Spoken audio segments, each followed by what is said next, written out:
All right, hey, what's up, guys? Here's the video today. We're going to be going over the top 5 fundamentals for competitive Warhammer 40k. But before we get started, I just wanted to let everybody know I did launch like a membership thing on YouTube just to kind of support the channel and what we're doing. I've had a few different people reach out to me to try and do it and let them know when I did it. So I figured, why not? Let's just go ahead and do it. So a couple things about it.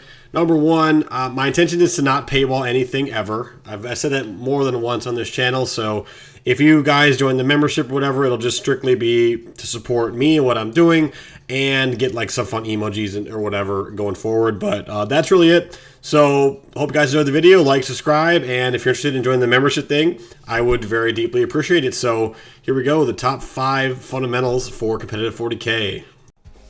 So there are 5 fundamentals of competitive 40k. Obviously, there is kind of a million more, frankly, but these are 5 that I think are the most important at playing the game and improving if your intention is to like go win big tournaments or do well at RTTs or whatever. So, all right, number 5, pre-measuring. So what exactly is pre-measuring? So pre-measuring is essentially planning out your own plays before you move any models, knowing the dice you need to roll to do a certain thing. For example, I need to roll a 2 on my advance to get onto this objective, or hey, if I move my 8 inches, I can catch an angle around this corner and see you with my Razorback or whatever gun platform that you are going to be using in that scenario.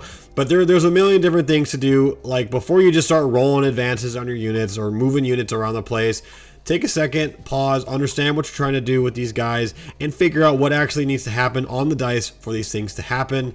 If you do this, I guarantee you will see a very, very good increase in the conversion on the plays you're trying to do, and you're going to find that your units are standing out in the open, getting blown up for doing nothing a lot less often. So additionally, the opposite side of it is you measure the max threat range of your opponent's units. So for example, if a unit moves 6 or 7 inches plus a 24-inch range gun, they now have a threat range of 30 or 31-inch max range to hit you. So what does that mean? If you put your unit 30.1 or 31.1 away from that thing, you know that no matter what your opponent does with that unit, they will not be able to shoot you. And this comes with a communication piece with them, obviously, but you take a second, hey, look, I'm putting this guy 30.1 away, so even if you move 6, I'm going to not be shootable by this unit. It's all good. And then they're going to be like, oh yeah, no problem. And then you're going to move on. And then on his turn, if he moves that unit up and tries to shoot you, he's either a dick, or B, he forgot, and then you just simply remind him, and boom, bada bing, he'll go, oh yeah, right, no problem. And then we are back to playing a good, healthy game of Warhammer 40k. Pre-measuring is very, very important that we communicate with our opponent as we do it. Another example is threat range on a charge, for example. So let's say a unit moves 8 inches. They have access to the advance and charge ability. That means that their threat range is 26 inches, because if they go 8 plus 6 on an advance, which would be their best possible roll, you get a 12-inch charge. Then now that threat range becomes 26. Now, again, is it realistic they're going to roll 3 6s in a row on all their stuff? No, but if you have no reason to be within threat range, why would you be, right? So you just tell your opponent, hey, look, I'm 26.1 inches away, so you won't be able to do any charging into me. Sound good? And they'll go, no problem. Alrighty. So what makes this so important, right? So placing units outside of a threat range, it guarantees that your opponent cannot interact with it, no matter what dice they roll with that unit.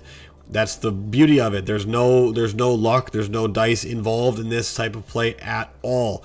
You simply put your unit into place, you tell your opponent, hey look, I'm outside of your max possible threat range, and your opponent, all they can do is be like, yeah, no problem, you got it.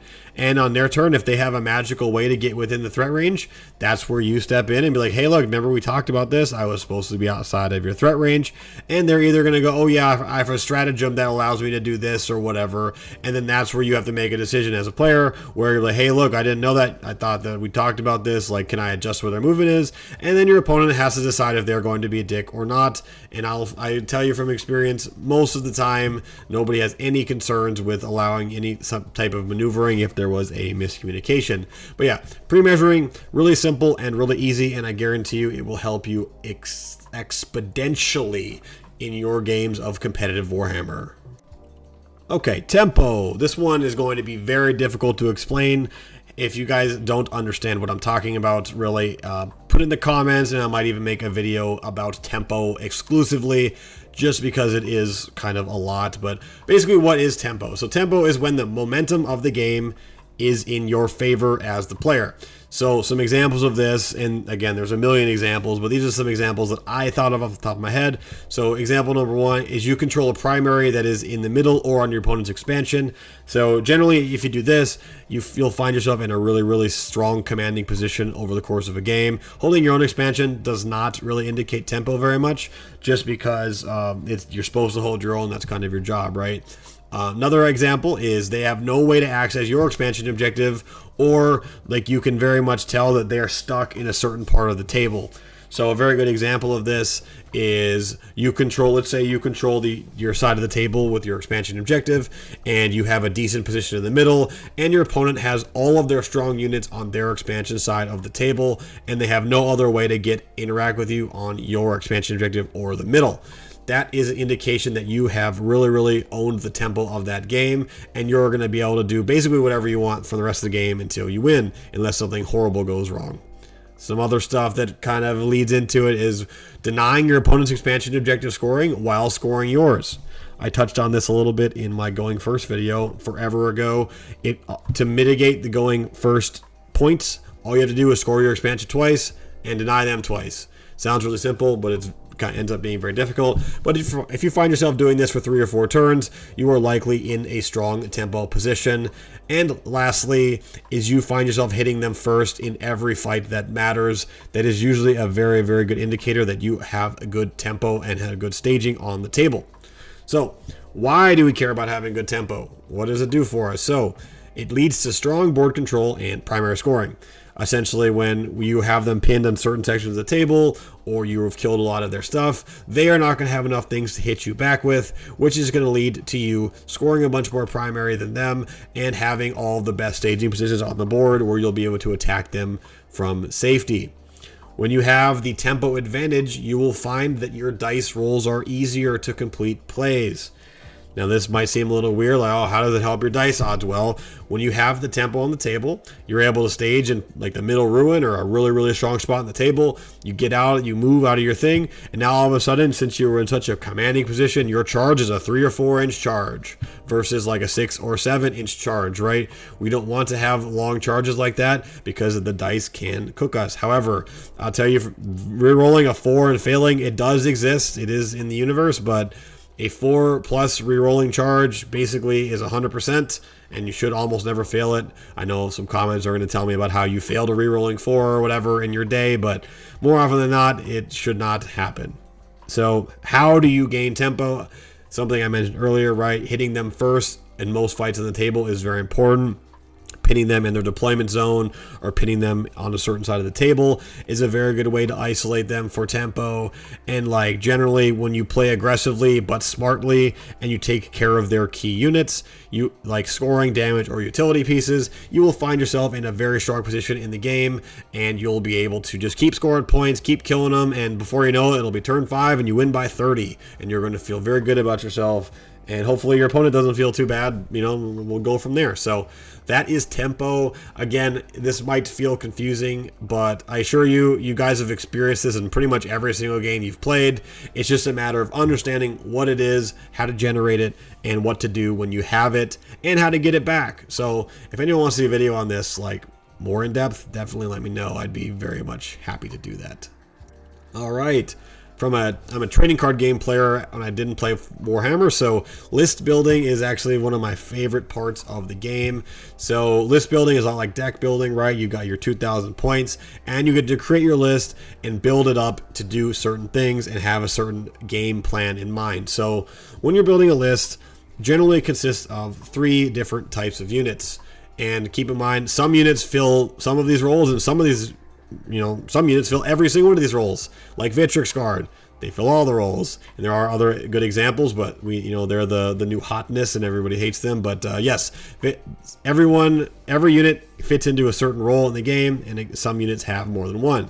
So some examples of those roles are scoring. some traits of a good scoring piece, or how to identify if something's good at scoring. Is it high OC, high mobility units? So some examples like Space Marine Scouts, right? They have Scout and Infiltrate, and they get to up down on the board edge. Those are really good traits of something that's trying to score. Strike Marines are high OC. They're pretty durable because they have a 2-up armor save, and they have access to Scout 6, and then the Grey Knight army roll to up down at the end of turns and to go score a bunch of secondaries. And then Vespids are kind of a hybrid of the two. They just are little really cheap units that go up down and score points and do a little bit of damage. Vespids are actually very good, by the way. They're very scary. Next is like utility. So think of this if you play like MMOs or any kind of game like that. This is like your support character or your way to buff the army while doing, chip damage and winning skirmishes. So some common pieces on a utility unit are +1 to hit or wound buffs. So think like Incursors with an aura, like an aura of +1 to hit or reroll hits, like Purifiers and Warpbane. They have a utility piece where they have an aura of reroll to hit essentially. Move blocking, so this will be fast moving things that can get in your opponent's way. Think like Jackals, Interceptors, any kind of cheap, fast unit that's annoying to get in the way. And access to mortals and free damage. So that would be like anything that doesn't cost you CP that inflicts mortal wounds is super valuable on a utility piece. So Commandos, for example, they have Infiltrate and they have the Bomb Squig. They're a really cheap unit, so they can move block. Incursors have access to +1 to hit, and then they have the Melt a Mine, and if you really want, you could like Melt a Mine then Grenade for a CP and do a lot of mortals that way. And Ridge Runners, they're fast as hell. Well, they're not Ridge Runners. They give the +1 AP with the indirect, and they do a lot of other random things for GSC that helps them play. And my boy, the Venerable Dreadnought, 140 points of straight utility.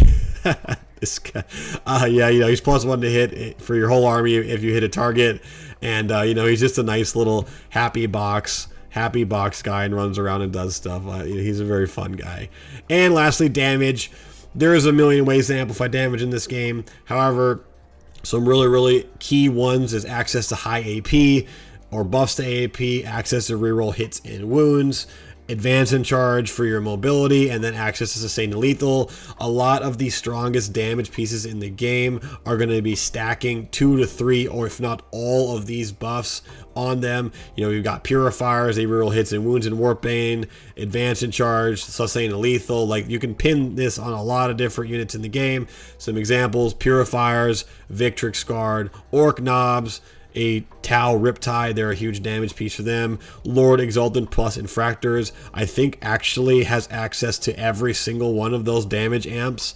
If I recall, correct me if I'm wrong, but he's got access to Sustained Lethal, he's got access to Lance, he's got access to +1 AP. So Infractor Lord Exultant is a exact example of a model that is made to do damage. So that is that there. List building, really important, so I have 2 slides for it. So some other things about it, right? Not all lists have all 3 of these things. There are lists that lean 100% into damage. There are lists that lean 100% into scoring, and etc., etc. I think you'll find utilities in like every single Warhammer list, but you could just play like straight bricks of damage and durability and be annoying. And, so don't feel like I don't have any of this in my list. You don't have to have that. I just find that some of the most successful lists and take all comers lists for competitive games do have all 3 of them. And then I mentioned earlier, many units can fill multiple/all roles. Like Purifiers score almost every role, fill almost every role in Grey Knights. Victrix Guards fill almost every role. Like Orc Boys fill like every role. There's a lot of other examples across the game, obviously. But just remember, not everyone is pigeonholed into doing one thing. When you're building a list, you should always create it with a plan. Meaning, like, we're not just going to throw this unit in our list and then play it on the table and try and figure out what to do with it later, right? When we put something in a list, we want to have like a mental projection of what we're trying to do with these units on the table and what they're going to do for us to help us win. Because again, we're playing competitive 40K, right? So we're obviously trying to win, but we want to make sure we do it with plan and doing it as a nice opponent. So what are some examples of this? Just going into my own personal example. So when I list build, I pretty much start every Grey Knight list that I make with like 2 transports, 2 interceptors, and a strike squad, and maybe 2 strike squads. But my two interceptors, they always have a plan and they always are trying to achieve a certain thing for me. So for example, I make sure both have access to attacking my opponent's expansion, to deny primary, and address screens. And then after they achieve that role, then they go fill other things throughout the game, like damage or skirmishing, whatever. But when we put things into our list, we want to make sure it has a purpose and that it has some form of synergy with what we're trying to do in the game. And then lastly, it's kind of just what I leaned into, is make an effort to understand what each of your units is trying to do over the course of the game. So every matchup, some units are more effective than others. So at the start of the game, decide which of your units are the most important for the mission or the matchup, and if you're going first or second, because going first or second does change how some units are useful. So like if you have an up-down unit, you really want to make sure that thing is alive by turn 5. You know what I mean? Because you're scoring bottom 5 points. But if you're going first, that unit needs to make sure it's doing something to help you progress the tempo of the game so that you can win and not just lose on the bottom turn. There's a million different ways to list build. It's one of the coolest parts of this game. But when you do list build, make sure you take a deep breath and understand why you are playing certain units and what they are doing for you. So I have made a command point video probably like 2 or 3 months ago when I was a little bit newer at this. So I'm not going to go in crazy in depth. If you guys want to see like kind of a more in-depth command point management video, it is on my page. It's called like Stop Wasting CP or something like that. I would definitely take a look. It's a really good video. In fact, a lot of videos are good. Go back and take a look at some of my older ones if you are newer to the channel. Some really useful ones. Either way, why is CP management important? So CP influences pretty much everything we do over a game, and it has a very big impact on how we build our lists. Like if our list has access to full rerolls to wound for a certain type of unit in our book, that unit is likely plugged into our list where it wouldn't normally be in any other detachment, right? So command rerolls can be the difference in winning and losing, right? At the end of the game or whatever, you got to make a 4-inch charge. You roll Snake Eyes and you don't have a command point available to reroll it. That sucks and you lose. But if you roll it, you're almost always going to get that 4. Next is like interrupt. If you're in like a melee mirror match or your opponent gets greedy and you have those 2 CP available for an interrupt, that can completely shift the game. And as you reach higher levels of the game, you can't charge multiple things because you know the interrupt is a thing and you have to do very creative plays to get around that.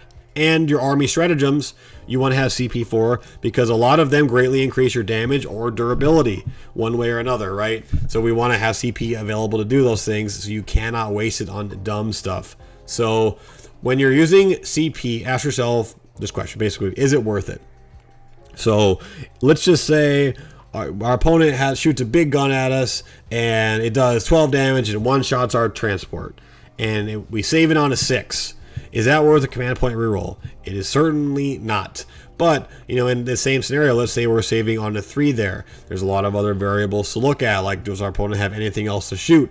So usually a question that I ask almost every time, like before I do a command point reroll or whatever, is anything else able to attack this? And then my opponent will be like, no. So I'm like, okay, so if I save this, I get to live until my next turn, basically, which is a good reason to use a command point if it's on a valuable unit. Like think like a Dread Knight, say it gets hit by a last cannon and it wounds and you've got 4 or 5 wounds left and you're like, okay, well, can anything else shoot my Dread Knight? And they're like, no. So you command reroll it and you save it, and then bada bing bada boom, your Dread Knight is back for next turn. It is very awesome. But if there's got three other last cannons lined up at it, it's not worth a reroll, right? Because then maybe you do save it and then they shoot you with the 3 other last cannons and you die anyway, and you've wasted a CP for nothing.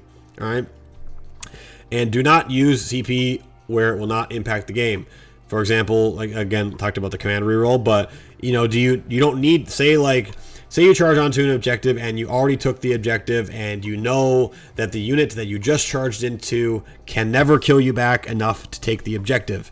Why would we want to spend a command point to full reroll to wound there or full reroll to hit there? It's not super important because no matter what, on their turn, they're either going to shoot you or fall them back or do whatever to kill you.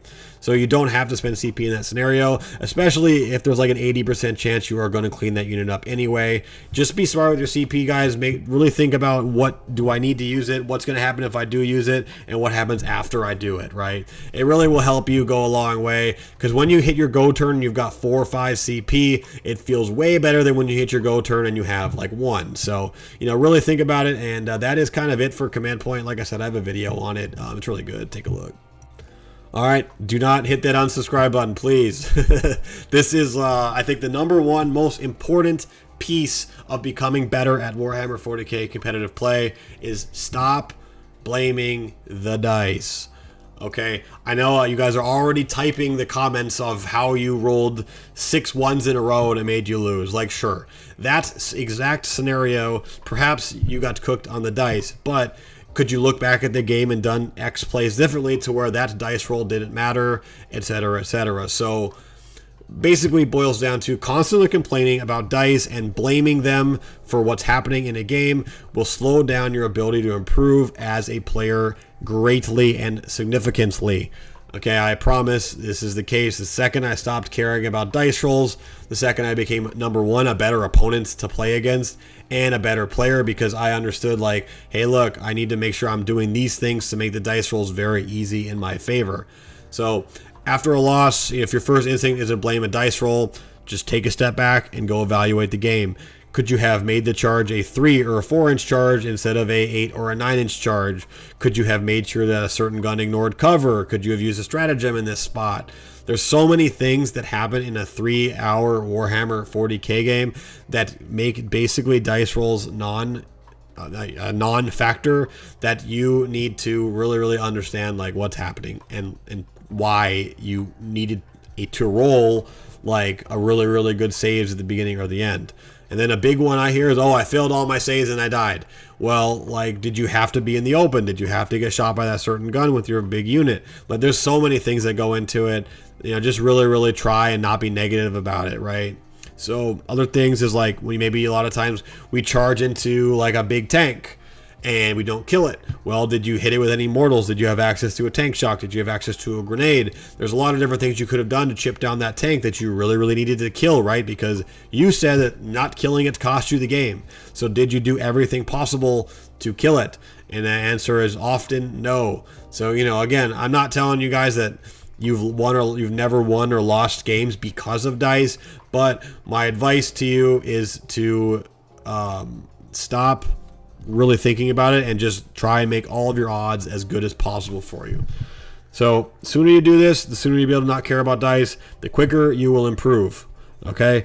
And again, I understand there's very niche scenarios in which case this does matter, but please, guys, let's dial in, not care about the dice rolls. When you roll like shit, shake it off. When you're all really good, shake it off. And please, for the love of God, don't complain about them for a 3-hour game to your opponent. It sucks. It's not that fun. Like, if you have a one-off really bad roll, like, oh damn, I rolled terrible here, moving on. But if you go back, 2 hours, like, oh man, I kept rolling terrible this whole game. This game sucks. I would have won if I did it. Just stop. It's all good. It's all good, guys.